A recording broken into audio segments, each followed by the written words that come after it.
Welcome to mastermind of GK. एक बार फिर से आप लोग का स्वागत है मास्टर माइंड ऑफ जीके में। फ्रेंड्स, आज हम लोग बिहार उत्पाद पुलिस के लिए फुल लेंथ 100 प्रश्नों का प्रैक्टिस शीट देखने वाले हैं, तो पूरा प्रैक्टिस शीट आप लोग जरूर देखिएगा। और फ्रेंड्स, आपका ये practice sheet Bihar police fireman के लिए भी इंपॉर्टेंट है। दोनों का सिलेबस एक ही है, मैं बार बार कह रहा हूँ फ्रेंड्स, दोनों का सिलेबस एक ही है। इसलिए जो स्टूडेंट बिहार पुलिस फायरमैन की तैयारी कर रहे हैं और जो उत्पाद पुलिस का तैयारी कर रहे हैं फ्रेंड्स, दोनों जरूर प्रैक्टिस सेट को देखें। वीडियो को लाइक नहीं किया फ्रेंड्स तो वीडियो को लाइक कर दीजिए, और चैनल पर पहली बार विजिट कर रहे हैं तो चैनल को सब्सक्राइब कर बेल आइकन को जरूर दबा दीजिएगा। इस वीडियो के नीचे मेरे टेलीग्राम चैनल का लिंक है, उसे भी आप लोग ज्वाइन करके जरूर रखिएगा। चलिए फ्रेंड्स, आप लोग गेस करते चलिएगा।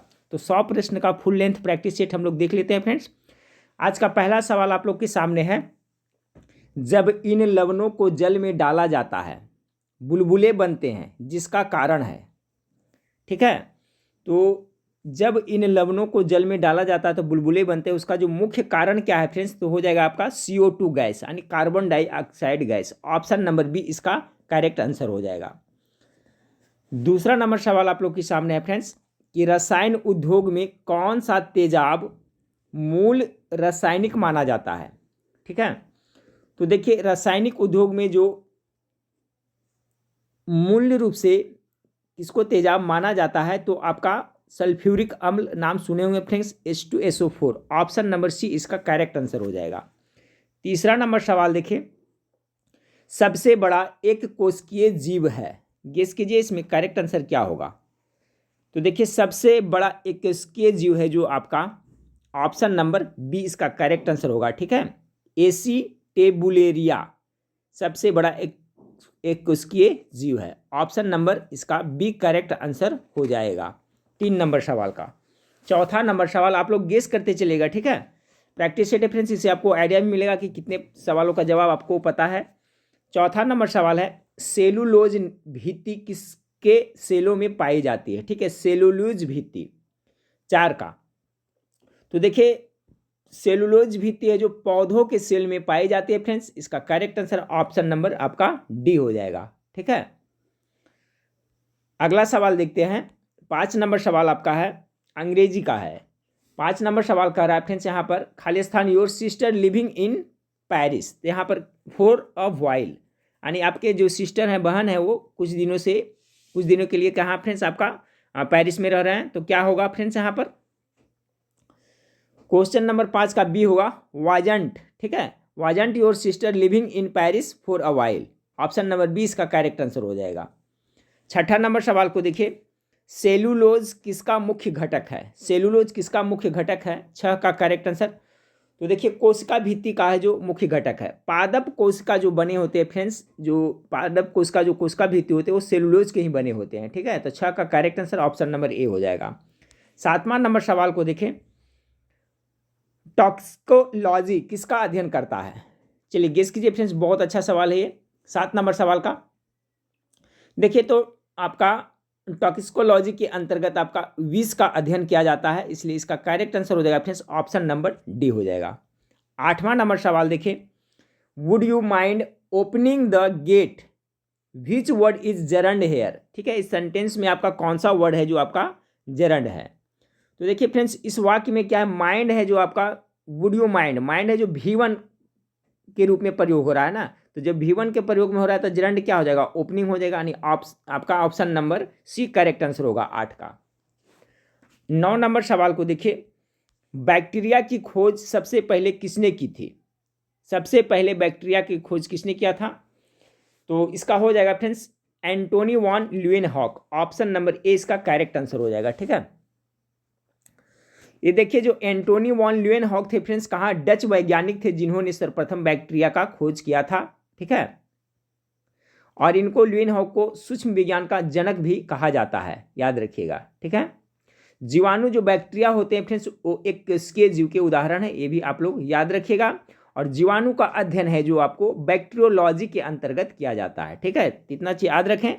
तो बैक्टीरिया का खोज सर्वप्रथम किसने किया था, तो एंटोनी वॉन ल्यूएनहॉक, जो एक डच वैज्ञानिक थे जिन्हें सूक्ष्म जीव विज्ञान का जनक भी कहा जाता है। बैक्टीरिया का अध्ययन आपका बैक्टीरियोलॉजी के अंतर्गत किया जाता है। 10 नंबर सवाल को देखिए, 10 नंबर सवाल आपका मैथमेटिक्स का फ्रेंड्स, इसको सोल्व कर लीजिएगा।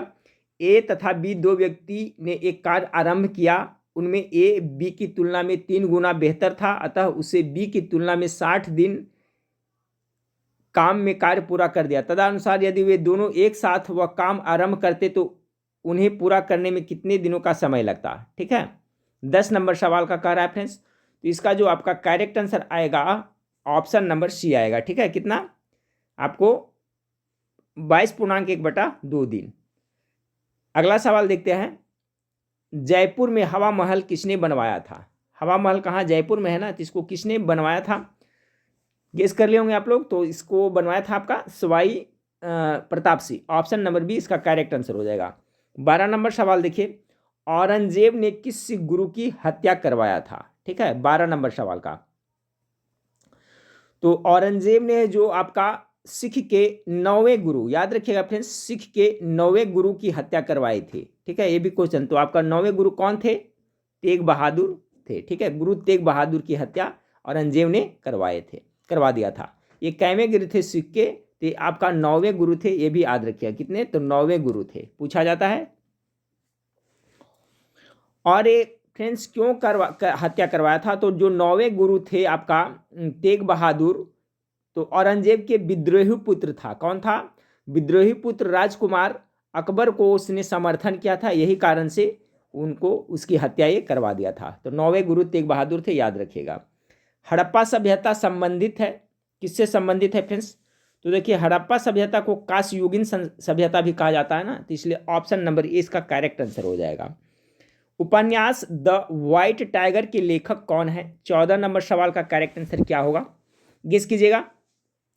तो द व्हाइट टाइगर के जो लेखक है फ्रेंड्स अरविंद अडिगा है। ठीक है, 14 का correct answer option number B हो जाएगा। उपन्यास द व्हाइट टाइगर के लेखक कौन है, तो अरविंद अडिगा इसका करेक्ट आंसर हो जाएगा। 15 नंबर सवाल देखिए फ्रेंड्स कि विश्व स्वास्थ्य दिवस कब मनाया जाता है। ठीक है, विश्व स्वास्थ्य दिवस कब मनाया जाता है, तो देखिए फ्रेंड्स आपका 7 अप्रैल को विश्व स्वास्थ्य दिवस मनाया जाता है, याद रखिएगा। ऑप्शन नंबर ए इसका करेक्ट आंसर हो जाएगा। ठीक है,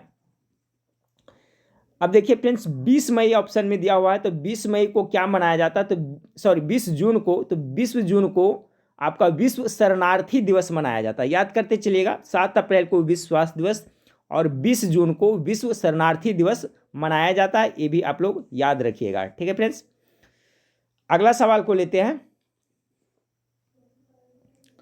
अगला सवाल आपका है कि प्रसिद्ध नृत्यांगना चेमनचेरी, ठीक है, चेमनचेरी कुनीरामन नायर निम्नलिखित में से किस नृत्य से जुड़ी हुई है। चेमनचेरी कुनीरामन नायर है जो आपका कथकली से जुड़े हुए फ्रेंड्स, इसलिए करेक्ट आंसर आपका ऑप्शन नंबर ये हो जाएगा। ठीक है, तो आपका 16 नंबर सवाल का जो करेक्ट आंसर हो जाएगा फ्रेंड्स आपका ऑप्शन नंबर ए हो जाएगा। 17 नंबर सवाल है the offer is good too, क्या हो जाएगा, रिजेक्ट। गुड है ना फ्रेंड्स, तो गुड अच्छा ऑफर है तो का एक्सेप्ट होगा ना, ऑप्शन नंबर बी इसका 17 का करेक्ट आंसर हो जाएगा। 18 नंबर सवाल को देखिए, प्रथम आधुनिक ओलंपिक खेल निम्नलिखित में से किस शहर में आयोजित किए गए थे। प्रथम आधुनिक ओलंपिक खेल के बारे में कहा जा रहा है, तो देखिए ये आपका कहाँ खेला गया फ्रेंड्स था, आपको पता होगा मेरे ख्याल से एथेंस में खेला गया था। इसका करेक्ट आंसर ऑप्शन नंबर ए हो जाएगा। देखिए आधुनिक ओलंपिक खेल प्रतियोगिता का प्रारंभ 1896 ईस्वी में, याद रखिएगा 1896 ईस्वी में आपका ये शुरू हुआ था फ्रेंड्स, प्रारंभ हुआ था, ये भी आप लोग याद रखिएगा। तो ये प्रथम बार कहाँ हुआ था, तो एथेंस में हुआ था। 19 नंबर सवाल आपका है कि आर्थिक गतिविधियों के आधार पर भारतीय अर्थव्यवस्था में कितने क्षेत्र है। आर्थिक गतिविधियों के आधार पर, तो देखिए आर्थिक गतिविधि के हिसाब से देखा जाए फ्रेंड्स तो इसमें 3 क्षेत्र होते हैं ना, ऑप्शन नंबर बी इसका करेक्ट आंसर हो जाएगा। ठीक है, प्राथमिक क्षेत्र, द्वितीयक क्षेत्र और तृतीयक क्षेत्र। ठीक है फ्रेंड्स, तो देखिए इसका थोड़ा सा डिटेल में जहाँ तक मुझे पता है फ्रेंड्स बताता हूँ, ध्यान से सुनते चलेगा। आर्थिक गतिविधियों के आधार पर भारतीय अर्थव्यवस्था में कुल 3 क्षेत्र होते हैं, प्राथमिक, द्वितीयक और तृतीयक क्षेत्र होते हैं। तो देखिए प्राथमिक क्षेत्र के अंतर्गत आपका कृषि, पशुपालन, मत्स्य पालन, खनन, इससे संबंधित गतिविधियां आते हैं। ठीक है, प्राथमिक क्षेत्र के अंतर्गत याद करते चलेगा। प्राथमिक क्षेत्र के अंतर्गत कृषि, पशुपालन, मत्स्य पालन, खनन, ये सब जो इसके अंतर्गत आते हैं गतिविधियां। और जो द्वितीयक क्षेत्र है फ्रेंड्स, ठीक है, तो द्वितीयक क्षेत्र के अंतर्गत जैसे कि आपका लोहा इस्पात उद्योग हो गया, वस्त्र उद्योग हो गया, वाहन हो गया, इलेक्ट्रॉनिक्स आदि, ये सभी है जो आपका द्वितीयक क्षेत्र के अंतर्गत आता है। बच गया तृतीयक क्षेत्र फ्रेंड्स। तो तृतीयक क्षेत्र को सेवा क्षेत्र के रूप में भी जाना जाता है, ठीक है। तो तृतीयक क्षेत्र के अंतर्गत क्या आता है फ्रेंड्स आपका, तो सेवा क्षेत्र, बैंकिंग वगैरह ये सब आता है ना, तृतीयक क्षेत्र के अंतर्गत आता है। बीमा हो गया, बैंकिंग हो गया, चिकित्सा हो गया, शिक्षा हो गया, पर्यटन हो गया आदि, ये सभी है जो तृतीयक क्षेत्र के अंतर्गत आते हैं, ठीक है। तो देखिए बहुत ही इंपॉर्टेंट पॉइंट जो मैं बताया, तीनों को याद रखिएगा। आर्थिक गतिविधियों के आधार पर भारतीय अर्थव्यवस्था के कितने क्षेत्र होते हैं, 3 क्षेत्र होते हैं। प्राथमिक क्षेत्र, प्राथमिक क्षेत्र के अंतर्गत कृषि, पशुपालन, मत्स्य पालन ये सब आते हैं। द्वितीय क्षेत्र के अंतर्गत आपका लौह इस्पात उद्योग, वस्त्र उद्योग, वाहन, इलेक्ट्रॉनिक्स आते हैं। और तृतीय क्षेत्र के अंतर्गत बीमा, बैंकिंग, चिकित्सा, शिक्षा, पर्यटन आते हैं। इतना चीज याद रखिएगा फ्रेंड्स, पूछा जाता है। क्वेश्चन देखिए इसी तरह किस तरह से क्रिएट किया जाता है, आपको पूछ देगा फ्रेंड्स आपका कि बैंकिंग या बीमा है जो आपका भारतीय अर्थव्यवस्था के किस क्षेत्र के अंतर्गत आते हैं। तो अभी आप बैंकिंग बताए तृतीय क्षेत्र के अंतर्गत आते हैं, तो इस तरह से क्वेश्चन क्रिएट किया जाता है। 20 नंबर सवाल देखिए, एक शब्द दिया गया है जिसका 4 विकल्प है, इनमें से केवल एक ही विकल्प सही है, सही संधि विच्छेद करें। हिंदी से है फ्रेंड्स निराशा, तो निराशा का जो संधि विच्छेद होगा क्या होगा। 21 नंबर आपका 20 नंबर सवाल है ना, 20 नंबर सवाल का। तो देखिए निराशा है जो आपका ये विसर्ग संधि इसमें आ रहा है, निह जोड़ आशा होगा। ऑप्शन नंबर सी इसका करेक्ट आंसर होगा। निराशा का क्या हो जाएगा, निह जोड़ आशा। गौतम बुद्ध के जन्म से निम्नलिखित में से कौन सा स्थान जुड़ा हुआ है। गौतम बुद्ध 21 नंबर सवाल का। तो गौतम बुद्ध का जन्म से निम्नलिखित में से कौन सा है फ्रेंड्स, तो गेस कीजिए इसका करेक्ट आंसर क्या होगा। 21 का तो ये लुम्बिनी होगा ना, ऑप्शन नंबर बी इसका करेक्ट आंसर हो जाएगा, ठीक है। गौतम बुद्ध के जुड़े कौन सा है, तो आपका लुम्बिनी हो जाएगा। देखिए गौतम बुद्ध हैं जो किस कुल से आते थे, तो ये आपका जात्रिक कुल से, ज्ञात्रिक कुल से आते थे। एक क्वेश्चन पूछा जाता है, याद रखिएगा फ्रेंड्स। गौतम बुद्ध जो लुम्बिनी इनका जन्मस्थल से जुड़ा हुआ है और ये ज्ञात्रिक कुल से आते थे, ये भी याद रखिएगा। अगला सवाल है, राष्ट्रीय विकास परिषद के अध्यक्ष के रूप में कौन कार्य करता है, ठीक है। राष्ट्रीय विकास परिषद के अध्यक्ष के रूप में आपका जो प्राइम मिनिस्टर ने प्रधानमंत्री काम करते हैं फ्रेंड्स। ऑप्शन नंबर ए इसका करेक्ट आंसर हो जाएगा। राष्ट्रीय विकास परिषद, ठीक है, एनडीसी इसको क्या कहते हैं, एनडीसी नेशनल डेवलपमेंट, आप इसको क्या काउंसिल कह सकते हैं फ्रेंड्स, ठीक है, नेशनल डेवलपमेंट काउंसिल इसको कह सकते हैं। तो इसका जो अध्यक्ष के रूप में कार्य करता है कौन फ्रेंड्स, तो प्रधानमंत्री। अगर आपसे पूछा जाए कि राष्ट्रीय विकास परिषद का गठन कब हुआ था फ्रेंड्स, तो याद रखिएगा 6 अगस्त, आप लोग को मालूम होगा 6 अगस्त 1992 ईस्वी में, ठीक है। 6 अगस्त 52 ईस्वी में आपका राष्ट्रीय विकास परिषद का गठन हुआ था, ठीक है फ्रेंड्स, ये याद रखिएगा। अगला सवाल है, transform the sentence from negative to affirmative. Negative से अफर्मेटिव में आपको करना है। He left no plan untried, ठीक है, he left no plan untried, ये आपका हो गया निगेटिव, इसको अफर्मेटिव में करना है, ठीक है, नकारात्मक से सकारात्मक में करना है। तो 23 का करेक्ट आंसर क्या हो जाएगा, ही ट्राइड एवरी प्लान, ठीक है, he left no plan untrained, इसका हो जाएगा अफर्मेटिव, ऑप्शन नंबर ए 23 का करेक्ट आंसर हो जाएगा। 24 नंबर सवाल, स्टेनलेस स्टील किसकी एक मिश्र धातु है। 24 का correct answer option number C होगा फ्रेंड्स। देखिए स्टेनलेस स्टील है वो आपका लोहा, क्रोमियम और निकेल से मिलकर के बना हुआ होता है, इसलिए ऑप्शन नंबर सी इसका करेक्ट आंसर हो जाएगा। 24 का लोहा, क्रोमियम और निकेल इसका करेक्ट आंसर हो जाएगा 24 का। 25 नंबर सवाल है फ्रेंड्स आपका, ये मैथमेटिक्स का है सवाल है। यदि इतना 27 का पावर इतना इक्वल टू इतना है तब x का मान क्या होगा, 25 का, ठीक है फ्रेंड्स। तो देखिए इसका हल करिएगा, सॉल्यूशन करिएगा फ्रेंड्स, तो आपका कितना आएगा, 25 का जो करेक्ट आंसर आएगा आपका ऑप्शन नंबर ए आएगा, 3 आएगा, ठीक है। 27 का पावर कितना है 2x - 1 इक्वल टू कितना क्या है फ्रेंड्स, 243 का क्यू कर दिया है ना। तो इसका जो करेक्ट आंसर आएगा फ्रेंड्स आपका हल करिएगा तो 3 आ जाएगा, ठीक है, सिंपल है, इसको हल कर लीजिएगा। अगला सवाल है, translate the sentence into English. इसका जल शुद्ध एवं साफ है, sorry, translate the sentence into English, यानी कि इसका जल शुद्ध एवं साफ है। ये आपका हिंदी में दिया हुआ फ्रेंड्स, इसको ट्रांसलेट करना है, अंग्रेजी में करना है 26 का। तो हो जाएगा friends, it's water is pure and clean. इसका जल शुद्ध एवं साफ है, तो ऑप्शन नंबर बी इसका करेक्ट आंसर हो जाएगा। 27 नंबर, भगवान महावीर की मृत्यु कहाँ हुआ था? तो महावीर भगवान की मृत्यु आपका पावापुरी में हुआ था। 27 का correct answer option number D हो जाएगा। भगवान महावीर की मृत्यु पावापुरी में हुआ था फ्रेंड्स। जन्म हुआ था कहाँ? कुंडग्राम वैशाली में, और मृत्यु हुआ था कहाँ? आपका पावापुरी में। ठीक है, ये महावीर भगवान जो जैन धर्म के 24वें तीर्थंकर थे, जिन्हें जैन धर्म का वास्तविक संस्थापक भी माना जाता है। ऐसे संस्थापक तो जैन धर्म का ऋषभ देव है फ्रेंड्स, लेकिन वास्तविक संस्थापक आपको महावीर स्वामी को माना जाता है। ये 24वें तीर्थंकर थे, इनकी मृत्यु आपको पावापुरी में हुई थी।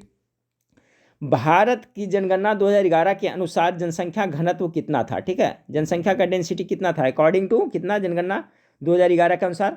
तो 28 का जो करेक्ट आंसर होगा फ्रेंड्स आपका ऑप्शन नंबर 382 व्यक्ति प्रति वर्ग किलोमीटर थे। 29 नंबर, लक्षद्वीप के लोग निम्नलिखित में से कौन सी भाषा बोलते हैं? चलिए, लक्षद्वीप में कौन सी भाषा बोलते हैं फ्रेंड्स? तो ये आपका हो जाएगा, आपका यहाँ पर आपका मलयालम बोला जाता है ना, स्वर्ण मलयालम बोला जाता है। ऑप्शन नंबर ए इसका करेक्ट आंसर हो जाएगा। ठीक है, तो याद रखिएगा लक्षद्वीप में कौन सी भाषा बोली जाती है? तो स्वर्ण मलयालम बोला जाती है। 30 नंबर सवाल को देखिए, 1789 की क्रांति के बाद फ्रांस में किस प्रकार की शासन व्यवस्था स्थापित की गई थी? ठीक है, तो फ्रांस की क्रांति कब हुई थी ये भी आप लोग याद रखिएगा फ्रेंड्स, 1789 ईस्वी में हुई थी। चलिए, एक क्वेश्चन मैं पूछ रहा हूँ फ्रेंड्स, बताइए आप लोग कमेंट करके, जो फ्रांस की क्रांति हुई थी वो किसके शासन काल में हुई थी? ठीक है, लुई 14वां, लुई 15वां, लुई 16वां, इस तरह से आपको पता होगा, तो हमें बताइएगा एग्जैक्ट कि 1789 की फ्रांस क्रांति किसके शासन काल में हुई थी। इसका जवाब अब हमें कमेंट करके बताइएगा। तो कह रहा है जब 1789 में फ्रांस की क्रांति हुई थी फ्रेंड्स, ठीक है, तो उसके बाद है जो यहाँ पे संवैधानिक गणतंत्र की स्थापना हुई थी। ऑप्शन नंबर डी 30 का करेक्ट आंसर हो जाएगा। 31 नंबर सवाल देखें, वर्ष 1938 के भारतीय राष्ट्रीय कांग्रेस के हरिपुरा अधिवेशन की अध्यक्षता किसने की थी? देखिए फ्रेंड्स, सुभाष चंद्र बोस है जो भारतीय राष्ट्रीय कांग्रेस के 2 बार अध्यक्षता किए थे। ठीक है फ्रेंड्स, एक हरिपुरा एक त्रिपुरा, ये तो कंफर्म याद रखिएगा, 38 में और 39 में। तो 38 में कर रहा है ना, तो 38 का अभी मैं आंसर बता दिया फ्रेंड्स। 31 का correct answer option number D हो जाएगा, सुभाष चंद्र बोस। ठीक है, कांग्रेस के, और एक कांग्रेस का आपका कितना था? 52वां अधिवेशन था। ठीक है, एक केवा था? 52वां अधिवेशन था आपका हरिपुरा वाला फ्रेंड्स। इसमें आपका अध्यक्षता सुभाष चंद्र बोस ने किए थे, याद रखिएगा। उसके बाद वो दूसरी बार है जो फ्रेंड्स कब अध्यक्ष बने थे? तो 1939 ईस्वी में, सॉरी, पहला बार तो सुभाष चंद्र आपका हरिपुरा 1938 हो गया, दूसरी बार 1939 ईस्वी में ये त्रिपुरी में, ठीक है, कांग्रेस के अधिवेशन हुआ था फ्रेंड्स, उसमें ये चुने गए थे दूसरी बार। 32 नंबर सवाल को देखिए फ्रेंड्स कि गांधी जी के सर्वोदय से क्या तात्पर्य था? 32 का जो करेक्ट आंसर गेस करिएगा।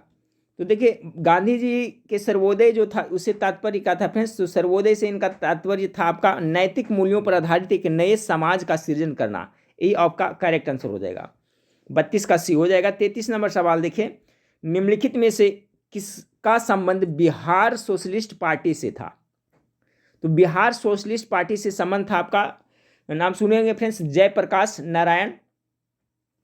तो ऑप्शन नंबर ए इसका करेक्ट आंसर हो जाएगा। ठीक है, बिहार सोशलिस्ट पार्टी से जयप्रकाश नारायण संबंधित थे। त्रिपिटक धार्मिक ग्रंथ है किसका? 34 नंबर सवाल का त्रिपिटक का रहा है ना, तो 34 का जो करेक्ट आंसर होगा फ्रेंड्स आपका बौद्ध धर्मों का। ठीक है, त्रिपिटक बौद्ध धर्म, त्रिपिटक धार्मिक ग्रंथ है जो बौद्ध ग्रंथ है। ऑप्शन नंबर बी इसका करेक्ट आंसर आपका हो जाएगा। ठीक है, त्रिपिटक के अंतर्गत है जो फ्रेंड्स आपका सूत पिटक, विनय पिटक और अधिधम पिटक आते हैं। ठीक है फ्रेंड्स, याद रखिएगा, त्रिपिटक के अंतर्गत कौन कौन? तो सूत पिटक, विनय पिटक और अधिधम पिटक आते हैं। ये बौद्ध धर्म के सबसे महत्वपूर्ण साहित्य है। ठीक है, त्रिपिटक तो बौद्ध धर्म से रिलेटेड है फ्रेंड्स, ये जरूर आप लोग याद रखिएगा। अगला सवाल को देखते हैं, भारत का सर्वोच्च नागरिक पुरस्कार निम्नलिखित में से कौन सा है? सिंपल है फ्रेंड्स, तो कौन हो जाएगा? भारत रत्न हो जाएगा। ठीक है, 35 का करेक्ट आंसर जो हो जाएगा फ्रेंड्स आपका ऑप्शन नंबर बी हो जाएगा। 36 नंबर, निम्नलिखित में से कौन सी नदी मध्य प्रदेश में अमरकंटक पहाड़ी से निकलती है? चलिए, 36 का करेक्ट आंसर हो जाएगा आपका ये नर्मदा नदी है जो फ्रेंड्स आपका मध्य प्रदेश के अमरकंटक की पहाड़ी से निकलती है। 37 नंबर सवाल को देखें, बिहार में प्रायः कैसी मिट्टी पाई जाती है? बिहार में, तो 37 में करेक्ट आंसर होगा फ्रेंड्स आपका जलोढ़ मिट्टी पाई जाती है। ठीक है, जलोढ़ मिट्टी को ही हम लोग फ्रेंड्स क्या कहते हैं, तो दोमट मिट्टी भी कहा जाता है। ठीक है, जलोढ़ मिट्टी को क्या कहते हैं, तो दोमट मिट्टी भी कहा जाता है। अगर पूछा जाए आपसे फ्रेंड्स कि पूरे भारत में सबसे ज़्यादा मिट्टी कौन सी पाई जाती है, तो ये जलोढ़ मिट्टी पाई जाती है। मिट्टी यानी मृदा, मिट्टी का अध्ययन पैडोलॉजी के अंतर्गत किया जाता है, ये भी आप लोग याद रखिएगा। मिट्टी का अध्ययन किसके अंतर्गत किया जाता है, तो पैडोलॉजी के अंतर्गत किया जाता है। तो देखिए इसमें बहुत कुछ सीखने को मिलेगा। सबसे पहले तो फ्रेंड्स बिहार में प्रायः कैसी मिट्टी पाई जाती है, तो जलोढ़ में। अब पूरे भारत में भी अगर जो देखा जाए तो अधिकतर मिट्टी जो पाई जाती है जलोढ़ मिट्टी पाई जाती है। जलोढ़ मिट्टी को दोमट मिट्टी भी कहा जाता है। देखिए जलोढ़ मिट्टी का दो प्रकार होता है फ्रेंड्स, एक होता है कि नवीन जलोढ़ जिसे खादर कहते हैं, और जो पुरानी जलोढ़ होता है फ्रेंड्स उसे हम लोग क्या कहते हैं, बांगर मिट्टी कहते हैं। ठीक है, तो जलोढ़ मिट्टी के दो प्रकार, नवीन जलोढ़ जो खादर मिट्टी उपजाई होता है, बांगर होता है जो पुरानी जलोढ़ होती है। विक्रमशिला गंगात्मक डॉल्फिन अभ्यारण्य में स्थित है।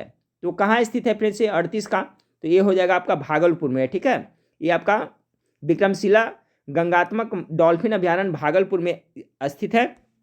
ग्लोबल वार्मिंग किस गैस से होता है फ्रेंड्स, तो ग्लोबल वार्मिंग के लिए जो सबसे ज़्यादा जिम्मेदार गैस है फ्रेंड्स आपका CO2 यानी कार्बन डाइऑक्साइड है। 40 नंबर फ्रेंड्स की 10 संख्याओं का औसत कितना, 30 है। बाद में पता चलता है कि उनमें से दो संख्याएं 15, 23 के स्थान पर गलती से 51, 32 लिख दी गई है। तदनुसार सही औसत क्या है 40 का फ्रेंड्स।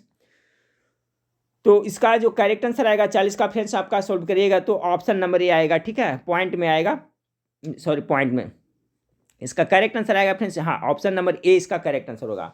40 का सही आंसर ए आएगा। 41 नंबर सवाल, स्थिर विनिमय दरों का निर्धारण करता है। स्थिर विनिमय दरों का निर्धारण किसके द्वारा होता है फ्रेंड्स, तो 41 का करेक्ट आंसर हो जाएगा मौद्रिक अधिकारी अर्थात केंद्रीय बैंक, यानी ऑप्शन नंबर बी इसका करेक्ट आंसर हो जाएगा। अब देखिए फ्रेंड्स यहाँ पर कन्फ्यूज नहीं होना है, कह रहा है कि स्थिर विनिमय दरों का निर्धारण करता है तो मौद्रिक अधिकारी और अर्थात केंद्रीय बैंक। अब भारत का केंद्रीय बैंक कौन है, तो यहाँ पर RBI भी दे देगा फ्रेंड्स, तो आप लोग कन्फ्यूज नहीं होगा, क्योंकि भारत का जो केंद्रीय बैंक है RBI है। ठीक है, इसलिए यहाँ पर अगर डायरेक्ट रहेगा स्थिर विनिमय दरों का निर्धारण RBI रहे तो कन्फ्यूज नहीं होना है, वही हो गया। ठीक है फ्रेंड्स, तो यहाँ पर देखिए घुमा दिया, मौद्रिक अधिकारी अर्थात केंद्रीय बैंक। केंद्रीय बैंक कौन होता है, RBI। अगला सवाल देखिए 42 नंबर सवाल आपका है, भारत में राष्ट्रीय आय का आकलन पहली बार किसने किया था। पहली बार आकलन किसने किया था, 42 का तो सभी को पता होगा, दादा भाई नौरोजी ने किया था। और एक कब किए थे फ्रेंड्स, कभी कभी डेट भी पूछा जाता है, तो 68 में किए थे आपका 1868 ईस्वी में। कितना, 1868 ईस्वी में किए थे आपका दादा भाई नौरोजी, ये भी डेट भी याद रखिएगा। ग्रीन बैंकिंग का अर्थ क्या होता है, ग्रीन बैंकिंग, तो 43 का जो करेक्ट आंसर होगा ऑप्शन नंबर बी, बैंकों द्वारा पर्यावरण के अनुकूल परियोजनाओं को वित्त दिया जाता है उसे ग्रीन बैंकिंग कहा जाता है। 44 नंबर, अनेकार्थी शब्द वृत्त की सही विकल्प का चयन कीजिए। ठीक है, 44 का, तो देखिए फ्रेंड्स आपका वृत्त है ना, तो इसका correct answer option number B हो जाएगा, वाचाल हो जाएगा। ठीक है, अनेकार्थी शब्द आपका वृत्त के सही विकल्प का चयन कीजिए। गूंगा है, चुप है, विवश है और वाचाल है। ठीक है फ्रेंड्स, तो देखिए यहाँ पर करा अनेकार्थी शब्द है ना, तो जिसमें देखिए आपका एक गूंगा है तो फ्रेंड्स ये क्या मुख हो गया, चुप हो गया तो भी इसी वही कैटेगरी हो गया फ्रेंड्स, विवश भी एक लाचार हो गया, और वाचाल मतलब क्या होता है फ्रेंड्स, बोलने वाला होता है। ठीक है, तो देखिए अनेकार्थी शब्द वृत्त के सही विकल्प का चयन कीजिए, तो इसका हो जाएगा फ्रेंड्स आपका वाचाल हो जाएगा। ठीक है, मुख का अर्थ गूंगा होता है, चुप विवश होता है। ठीक है फ्रेंड्स, लेकिन वाचाल है जो फ्रेंड्स इसका क्या हो जाएगा आपका अलग सेंस होता है। ठीक है, तो ऑप्शन नंबर 20 का करेक्ट आंसर हो जाएगा। अगला सवाल को देखते हैं फ्रेंड्स, ग्राम पंचायत की बैठक बुलाने और इसकी अध्यक्षता करने का अधिकार किसे है। बहुत अच्छा सवाल है फ्रेंड्स, जो ग्राम पंचायत की बैठक होता है तो कौन बुलाएगा इसका, तो देखिए इसको मुखिया का होता है ना, ग्राम पंचायत की बैठक बुलाने और अध्यक्षता कौन करेगा, तो पंचायत का मुखिया करेगा, option number B correct answer है। चक्रवात निम्नलिखित में से किसके कारण से आता है, देखिए इंपॉर्टेंट है, चलिए गेस कीजिए फ्रेंड्स। देखिए सही होता है या गलत होता है, निम्न दाब से होता है कि उच्च दाब से आता है, कि निम्न टेम्परेचर होने से होता है, क्या उच्च डेंसिटी घनत्व होने से होता है। तो जो चक्रवात आता है फ्रेंड्स किसके कारण होता है, तो देखिए चक्रवात जब भी आता है फ्रेंड्स तो क्या होता है आपका प्रेशर है जो कम हो जाता है, ठीक है। लो प्रेशर यानी कि निम्न दाब के कारण होता है। ऑप्शन नंबर ए 46 का करेक्ट आंसर हो जाएगा। 47 नंबर सवाल को देखें। फ्रांसीसी शासन के लगभग 280 वर्षों के बाद 1954 में निम्नलिखित में से कौन भारत का एक केंद्र शासित प्रदेश बन गया? 47 का correct answer option number C हो जाएगा, पुदुचेरी, ठीक है। 48 नंबर सवाल आपका है, वायुमंडलीय ओजोन की ऊपरी परत निम्नलिखित में से किससे बनी है? वायुमंडलीय ओजोन की ऊपरी परत किससे बनी है? तो 48 का करेक्ट आंसर हो जाएगा फ्रेंड्स, ऑक्सीजन अणुओं के संयोजन से, ठीक है। ऑक्सीजन के 3 अणु जिसको क्या कहते हैं ओजोन फ्रेंड्स, O3 है, ठीक है, इसी से मिलकर बना हुआ है। तो ऑप्शन नंबर 48 का correct answer option number B हो जाएगा, ठीक है। 48 का बी हो गया फ्रेंड्स। 49 नंबर सवाल को देखिए, भारत में सबसे बड़ी प्रायद्वीपीय नदी कौन सी है? प्रायद्वीपीय नदी सबसे बड़ी कौन सा है फ्रेंड्स? तो 49 का हो जाएगा आपका गोदावरी नदी हो जाएगा। भारत में सबसे बड़ी प्रायद्वीपीय नदी गोदावरी है फ्रेंड्स, ठीक है, याद रखिएगा। अगला सवाल को देखते हैं फ्रेंड्स। 50 नंबर सवाल आपका है कि choose the synonyms of immerse from the given choices. तो देखिए फ्रेंड्स 50 नंबर सवाल है ना, तो इसका मतलब होता है इमर्स का मतलब क्या होता है फ्रेंड्स, आपका डूबना होता है, ठीक है, इसका मतलब होता है डूबना होता है। तो इसका हो जाएगा क्या फ्रेंड्स, आपका जो सिनोनिम्स हो जाएगा तो होगा सब मर्ज हो जाएगा। ऑप्शन नंबर डी इसका करेक्ट आंसर होगा 50 का। 51 नंबर सवाल को देखिए, संविधान के अनुच्छेद 276 के अनुसार कराधान को प्रभावित करने वाले विधेयकों के लिए किसकी पूर्व अनुशंसा आवश्यक है? 51 नंबर सवाल का, संविधान के अनुच्छेद 274 के अनुसार कराधान को प्रभावित करने के वाले विधेयक के लिए किसकी पूर्व अनुशंसा आवश्यक है? 51 का करेक्ट आंसर सी हो जाएगा, राष्ट्रपति की। 52 नंबर सवाल को देखिए फ्रेंड्स कि मत देने का अधिकार भारतीय संविधान के किस अनुच्छेद में है? ये सभी को याद भी होना चाहिए फ्रेंड्स कि 18 वर्ष से जो भी जिनका आयु हो चुके हैं उनका मत देना उनका अधिकार है, वो दे सकते हैं। ये किस संविधान के कौन सा अनुच्छेद में वर्णित है फ्रेंड्स? तो 52 का जो करेक्ट आंसर होगा ऑप्शन नंबर सी, अनुच्छेद 326 में है, ठीक है। मत देने का अधिकार भारतीय संविधान के अनुच्छेद 326 में आता है, इसलिए याद रखिएगा। अनुच्छेद 326 के तहत लोकसभा तथा विधानसभा में चुनाव वयस्क मताधिकार के आधार पर होता है, ये जरूर आप लोग याद रखिएगा। 53 नंबर सवाल है फ्रेंड्स कि निम्नलिखित वर्ग में एक शब्द वर्तनी की दृष्टि से अशुद्ध है, अशुद्ध वर्तनी को चिन्हित कीजिए। कौन सा इसमें गलत लिखा हुआ है? चलिए 53 नंबर हिंदी का देख लिए फ्रेंड्स। तो देखिए आपका प्रतिज्ञा है, व्यय है, उत्थान है और प्रश्न है, तो इसमें गलत तो लग रहा है फ्रेंड्स, ऑप्शन नंबर ए गलत है। जी हाँ, क्योंकि प्रतिज्ञा में यहाँ पर इस तरह से होता है ना, हर्षिकार होता है, प्रतिज्ञा इस तरह से होता है, न कि इसमें दीर्घिकार होगा, यानी इस तरह से लिखा जाएगा। एक गलत है, बाकी सब सही है। ऑप्शन नंबर ए सही है। 54 नंबर सवाल है, भारतीय मुद्रा नोट के भाषा पैनल पर कितनी भाषाएं होती है? भारतीय मुद्रा नोट के भाषा पैनल पर कितनी भाषाएं होती है? 54 नंबर सवाल का फ्रेंड्स। तो देखिए इसका करेक्ट आंसर क्या होगा? तो देखिए यहाँ पर कंफ्यूज नहीं होना है, इसमें 15-17 में बहुत सारे स्टूडेंट कंफ्यूज हो जाते हैं। तो यहाँ पर देखिए जो कर रहा है भारतीय मुद्रा नोट के भाषा पैनल पर, तो पैनल पर पूछेगा फ्रेंड्स, तो 15 भाषाएं होते हैं। ऑप्शन नंबर सी इसका करेक्ट आंसर हो जाएगा।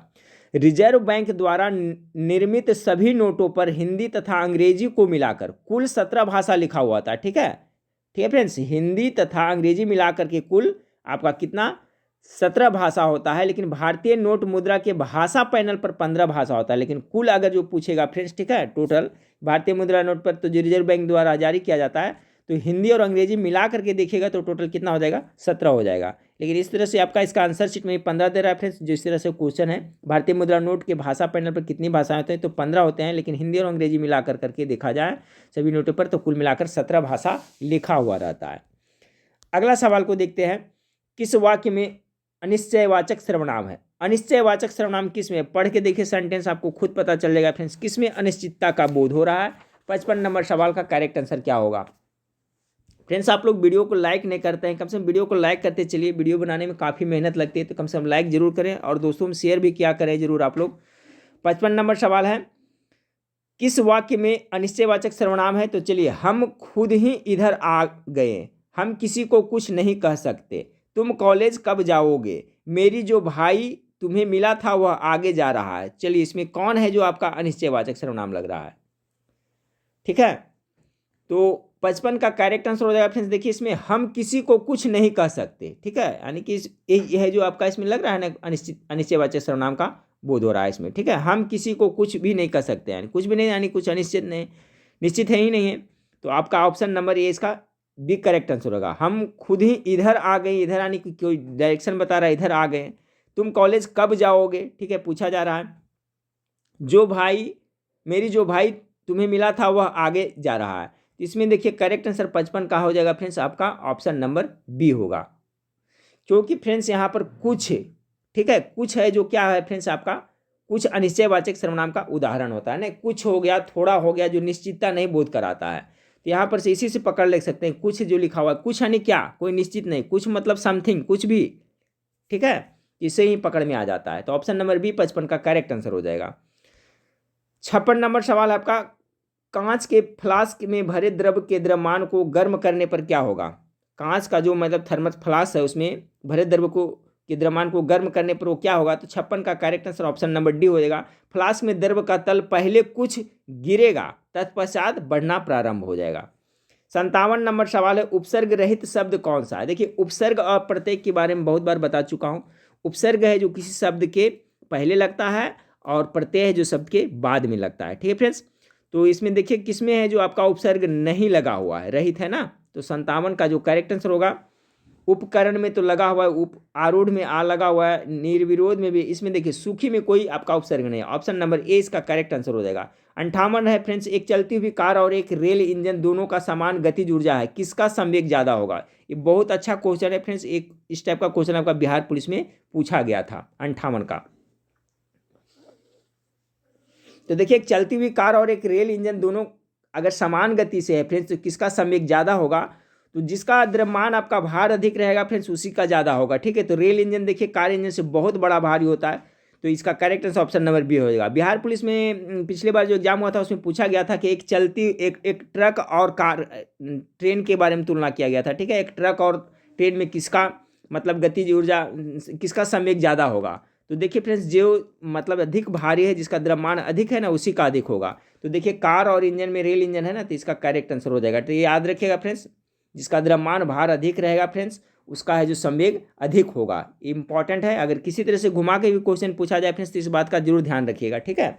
मान लिया कि आपका एक बस और कार में कर देगा तो बस का ज़्यादा होगा, एक साइकिल और मोटरसाइकिल में कर देगा फ्रेंड्स, तो किसका मोटरसाइकिल का ज़्यादा होगा, ठीक है। तो जिसका ज़्यादा वजन द्रव्यमान होगा उसी का है जो संवेग ज़्यादा होगा। तो 58 का करेक्ट आंसर ऑप्शन नंबर आपका बी हो जाएगा। 59 नंबर सवाल को देखिए फ्रेंड्स कि चुंबकीय फ्लक्स का एसआई मात्रक क्या होता है। चुंबकीय फ्लक्स का एसआई मात्रक क्या होता है 59 नंबर सवाल का। तो देखिए इसका वेबर होता है, करेक्ट आंसर ऑप्शन नंबर ए हो जाएगा। 60 नंबर सवाल देखिए, choose the antonym of attract from the given choices. तो अट्रैक्ट का एंटोनिम करा, उल्टा शब्द करा तो डिस्ट्रैक्ट हो जाएगा। 60 का सिंपल है। 60 का अट्रैक्ट मतलब क्या होता है, आकर्षित करना होता है, और डिस्ट्रैक्ट मतलब क्या होता है, प्रतिकर्षित करना होता है। तो ऑप्शन नंबर सी इसका एंटोनिम उल्टा शब्द हो जाएगा। लेंथ की शक्ति को किस में मापा जाता है फ्रेंड्स, डायोप्टर में मापा जाता है। ऑप्शन नंबर ए इसका करेक्ट आंसर हो जाएगा। थर्मोस्टेट क्या होता है, 62 नंबर सवाल को देखिए, थर्मोस्टेट क्या होता है। तो ये फ्रेंड्स आपका किसी संकाय का ताप स्थिर रखने का उपकरण है, किसी भी संकाय का ताप को स्थिर करने का, कांस्टेंट करने का एक उपकरण है थर्मोस्टेट। 62 का करेक्ट आंसर है जी फ्रेंड्स आपका ऑप्शन नंबर बी इसका करेक्ट आंसर हो जाएगा, ठीक है। एक क्वेश्चन कल बताया था फ्रेंड्स कि उच्च ताप को मापने के लिए में किस यंत्र का प्रयोग किया जाता है। तो पायरोमीटर, याद रखिएगा सभी को, पायरोमीटर पायरोमीटर से उच्च ताप मापा जाता है। अगला सवाल है, नाभिक की खोज किसके द्वारा किया गया था। तो नाभिक का खोज हो गया फ्रेंड्स आपका रदरफोर्ड के द्वारा किया गया था। ऑप्शन नंबर बी इसका करेक्ट आंसर होगा। चैडविक है जो न्यूट्रॉन का खोज किया था, सभी को पता है फ्रेंड्स, ठीक है। इलेक्ट्रॉन का जे थॉमसन, ये सभी आपको याद होगा। पारसिक किसकी इकाई है। 64 नंबर सवाल, 64 नंबर सवाल देखिए, पारसिक है जो फ्रेंड्स लंबी खगोलीय दूरी की इकाई है। सबसे लंबी खगोलीय दूरी की इकाई क्या है, पारसिक है, इसलिए ऑप्शन नंबर बी इसका करेक्ट आंसर होगा। एक पारसिक, याद रखिएगा, एक पारसिक इक्वल टू कितना होता है फ्रेंड्स। तो 3.26 प्रकाश वर्ष होता है, ठीक है। इतना आपका प्रकाश वर्ष होता है, 3.26 प्रकाश वर्ष भी है जो आपका खगोलीय दूरी, लंबी दूरी का ऐसा मात्रक है, लेकिन प्रकाश वर्ष से भी बड़ा है क्या, पारसिक है। तो ठीक है, पार्सेक है जो आपका खगोलीय दूरी की मात्रक है फ्रेंड्स। आपका 1 पार्सेक बराबर कितना होता है? तो 3.26 प्रकाश वर्ष होता है। अगला सवाल देखते हैं फ्रेंड्स, ट्यूबलाइट में कौन सी गैस भरी जाती है? 65 का जो आपका करेक्ट आंसर हो जाएगा ऑप्शन नंबर डी,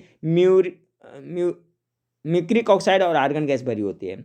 66 नंबर सवाल को देखिए फ्रेंड्स, ध्वनि की माप की इकाई क्या है? तो 66 का जो आपका करेक्ट आंसर हो जाएगा फ्रेंड्स ऑप्शन नंबर बी हो जाएगा, डेसिबल में मापी जाती है। 67 नंबर, भारतीय राजनीतिक व्यवस्था में इनमें से कौन सर्वोच्च है? राजनीतिक व्यवस्था में सबसे सर्वोच्च कौन सा है फ्रेंड्स? तो मैं कल भी बता चुका था कि भारतीय राजनीतिक व्यवस्था में जो सबसे शक्तिशाली पावरफुल वो क्या होता है? पार्लियामेंट, संसद होता है। तो 67 का करेक्ट आंसर है जो आपका ऑप्शन नंबर सी हो जाएगा। 68 नंबर सवाल, यू लर्न एनीथिंग, यहाँ पर क्या भरा जाएगा 68 नंबर सवाल का? ठीक है, तो देखिए यहाँ पर इन्वाइटेड कॉमा लगा हुआ है, इंट्रोगेटिव सेंटेंस बन रहा है ना, तो यहाँ पर हो जाएगा बी हुआ, डिडंट यू लर्न एनीथिंग। ठीक है फ्रेंड्स, क्या आपने कुछ भी नहीं सीखा? तो इसका ऑप्शन नंबर बी इसका करेक्ट आंसर हो जाएगा। ठीक है, तो 68 का करेक्ट आंसर आपका ऑप्शन नंबर बी हो जाएगा फ्रेंड्स। और 69 नंबर सवाल है कि निम्नलिखित में से कौन सी पुस्तक वराह मिहिरा द्वारा लिखी गई है? तो आपका 69 का करेक्ट आंसर होगा बृहत संहिता। बृहत संहिता जो किसने लिखा है? तो फ्रेंड्स आपका वराह मिहिर के द्वारा लिखा गया है। ठीक है, वराह मिहिर के द्वारा बृहत संहिता लिखा गया है। हाइड्रोजन बम किसके द्वारा विकसित किया गया था फ्रेंड्स? ये क्वेश्चन पहले भी करा चुका हूँ। 70 का जो करेक्ट आंसर हो जाएगा फ्रेंड्स आपका option number D, Edward Teller के द्वारा ये आपका विकसित किया गया है। 71 नंबर सवाल को देखिए, प्रकाश का रंग किससे संबंधित होता है? तो 71 का जो करेक्ट आंसर होगा फ्रेंड्स, तरंगदैर्घ्य निर्धारित करता है प्रकाश का रंग कैसा होगा। 71 का करेक्ट आंसर आपका ऑप्शन नंबर ए हो जाएगा। 72 नंबर, जल विद्युत संयंत्रों में गिरते जल के किस ऊर्जा को विद्युत ऊर्जा में रूपांतरित किया जाता है? तो देखिए जल संयंत्रों में गिरते जल के ना, गिरते तो ये क्या, जब गिरता है तो कौन सा ऊर्जा में रहता है फ्रेंड्स? ये आपका जल विद्युत संयंत्रों में गिरते जल के किस ऊर्जा को विद्युत ऊर्जा में, हाँ तो ये आपका स्थिति ऊर्जा में रहता है। ठीक है, जो डैम बना करके आपका पानी को स्थिर किया जाता है वो स्थिति ऊर्जा में रहता है। ठीक है, तो जल विद्युत संयंत्रों में गिरते जल के किस ऊर्जा को विद्युत ऊर्जा में रूपांतरित किया जाता है? तो स्थिति ऊर्जा इसका करेक्ट आंसर हो जाएगा। 72 का correct answer option number B हो जाएगा। 73 नंबर, किसी व्यापारी के पास एक तराजू है जो 1 किलोग्राम के कितना 1200 ग्राम दिखाता है, यानी कि 1 किलोग्राम है फ्रेंड्स, उसको कितना दिखाता है? 200 ग्राम ज़्यादा दिखाता है। ठीक है, 1 केजी का 1200 ग्राम दिखाता है। वो अपने क्रय मूल्य पर 10% अधिक अंकित करता है, तो शुद्ध लाभ इसको क्या होगा? 73 नंबर सवाल का। तो 73 नंबर सवाल का इसका करेक्ट आंसर आ जाएगा ऑप्शन नंबर आपका आएगा फ्रेंड्स 32% आएगा। 74 नंबर सवाल को देखिए, आइडम है फ्रेंड्स, आइडम कह रहा है द होल 9 यार्ड्स मीन्स, यानी ये आपका आइडम है, इसका मतलब क्या होता है? तो 74 का देखिए इसका मतलब क्या होता है फ्रेंड्स? संपूर्ण होता है। द होल 9 यार्ड्स मतलब क्या होता है? यार्ड्स मतलब संपूर्ण होता है। तो 74 का correct answer option number B होगा, the entirety of something. Option number B 74 का करेक्ट आंसर होगा।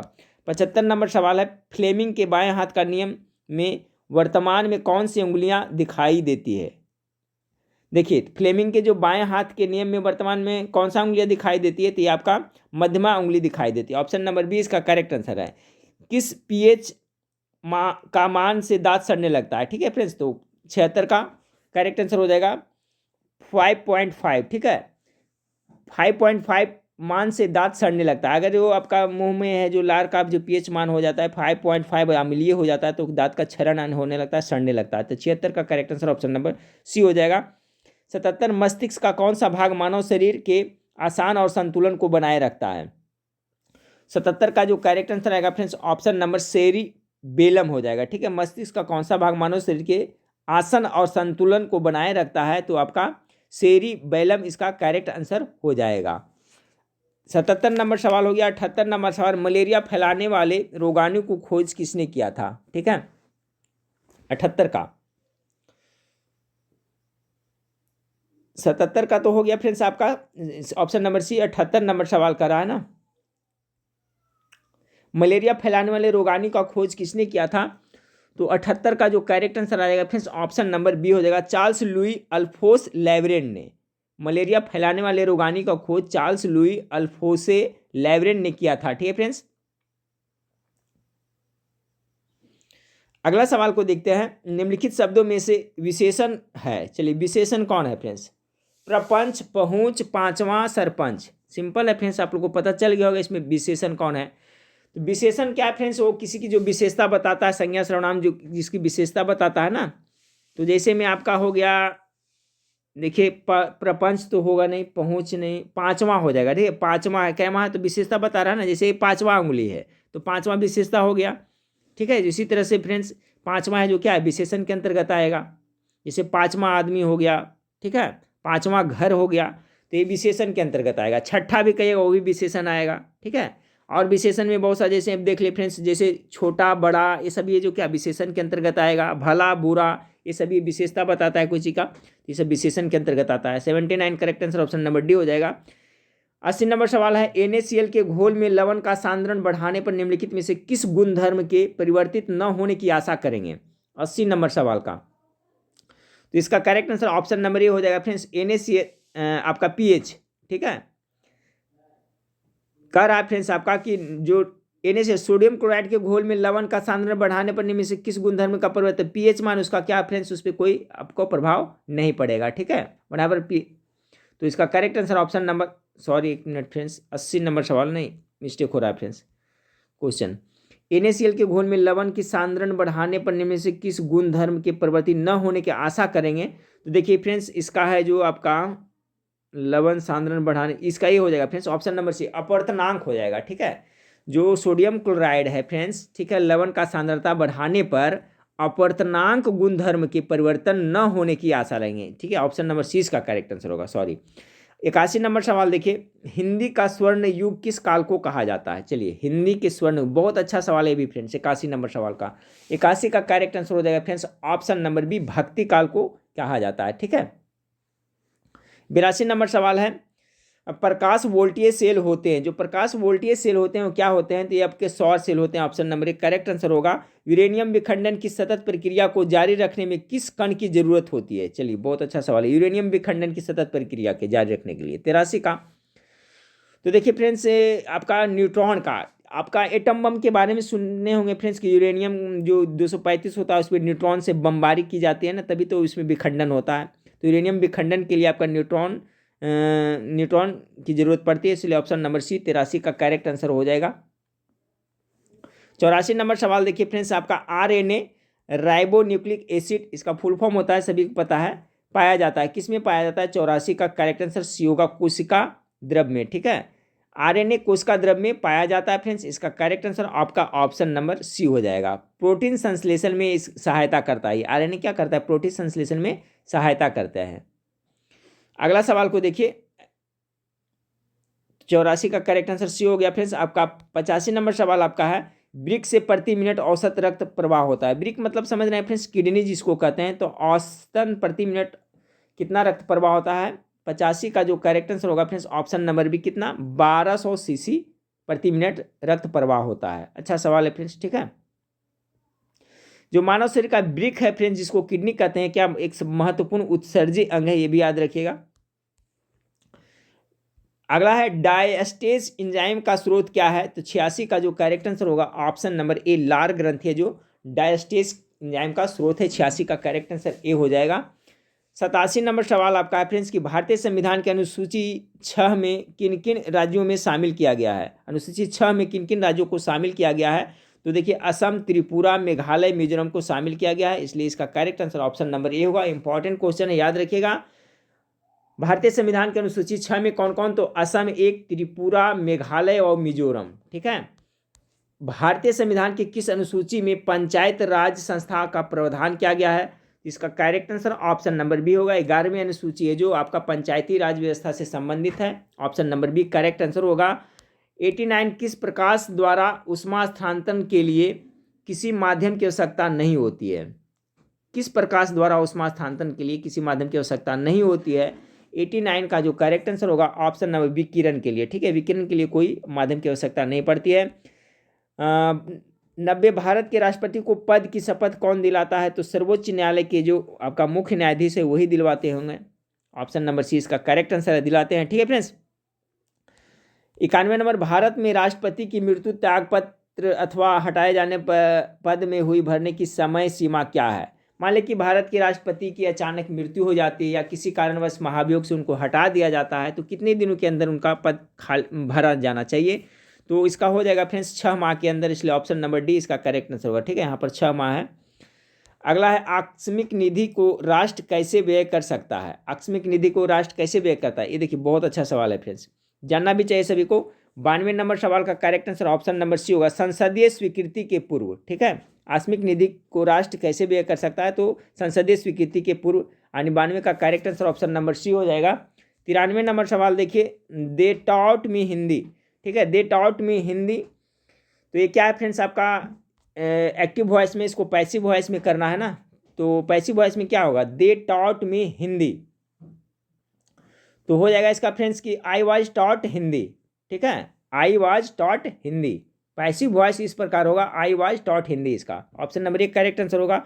94 नंबर सवाल देखिए, रीजनिंग का है फ्रेंड्स, इस टाइप का है, जैसे यहाँ पर सी दिया हुआ है 9 है, एक्स है, फिर ई है 25 है, और फिर कितना है, जी है 19 है, 19 यहाँ नहीं होना चाहिए फ्रेंड्स, यहाँ पर 49 होना चाहिए। ठीक है, 49 होगा। अब देखिए इसको किस सीक्वेंस में किया है, तो यहाँ पर देख सकते हैं अंक से पकड़िए फ्रेंड्स, यहाँ पर क्या किया है, 3 का स्क्वायर पकड़ के चलते हैं, तो 3 का स्क्वायर 9 यहाँ पर लिखते हैं, फिर यहाँ पर देखिए 5 का स्क्वायर किया है तो 25 हो गया, यहाँ 49 है तो फिर 7 का स्क्वायर किया है तो 49, यहाँ देखिए 81 है। ठीक है फ्रेंड्स, यहाँ कितना है आपका 81 है, तो यहाँ पर कितना हो गया आपका 7 दूनी 9 का स्क्वायर है, तो फिर 9 अब हो गया 9, तो फिर अभी 11 का स्क्वायर होना चाहिए, तो घर है कैसा सन 121 आना चाहिए फ्रेंड्स, तो 121 किस में आ रहा है आपका, देखिए इसमें आ रहा है, इसलिए ऑप्शन नंबर सी इसका करेक्ट आंसर आपका हो जाएगा। ठीक है फ्रेंड्स, और इस तरह से भी देखिएगा तो सी का कितना 3 है, तो 3 में 2 बढ़ाया तो आपका कितना आया है, 5 आया है, और 5 में 2 बढ़ाएगा फ्रेंड्स तो कितना आएगा, 5 2 7, जी का 7 होता है, इसमें 2 बढ़ाएगा तो आई का 9 होता है, अभी 9 में 2 बढ़ाएगा तो 11, 11 किसका होता है, के का आता है,